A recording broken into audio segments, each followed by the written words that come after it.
Siamo qui con Nawel Calvo. Nawel, sei entrato tu dopo 2 giornate, spezzata la partita nel giro dei 40 secondi da 0-0 a 2-0 con 2 reti tue. Quali sono le tue sensazioni per il rientro? Ciao, buonasera a tutti.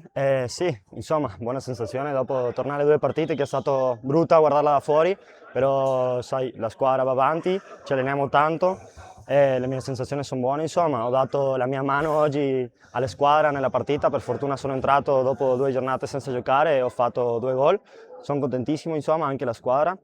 E andiamo avanti, insomma, continuiamo a allenarci, ci manca ancora tutto il ritorno, quindi ecco, quelle sono le sensazioni. Sì, esatto.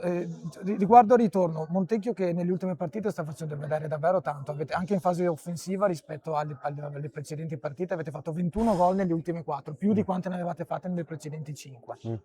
Quindi qual è stata secondo te la chiave che ha permesso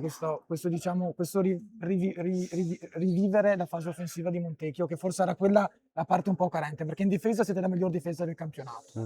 Forse mancava l'attacco. Cos'è secondo te? Avete cambiato qualcosa? Sai, nella settimana ci alleniamo tanto, guardiamo anche gli altri come giocano, come si mettono in difesa e cerchiamo di allenarci insomma anche nell'attacco, nella parte offensiva. Penso che non è di adesso, se no cioè, ci stiamo allenando anche dall'inizio di Coppa Italia, quindi adesso si vedono un po' i risultati, insomma, anche per i 2 acquisti di Adri e di Stefano, che ci danno una mano tanto grande, nel senso anche con la squadra, in parte in fase offensiva, penso.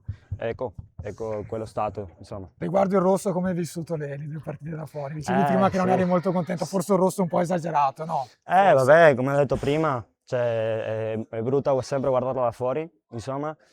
Ci sono state due partite un po' bruttine da guardarle da fuori, insomma, e cioè, non era una bella sensazione, ma la squadra va avanti e quello è l'importante, insomma. Va Ecco, bene, grazie grazie. mille, buona serata a tutti, ciao.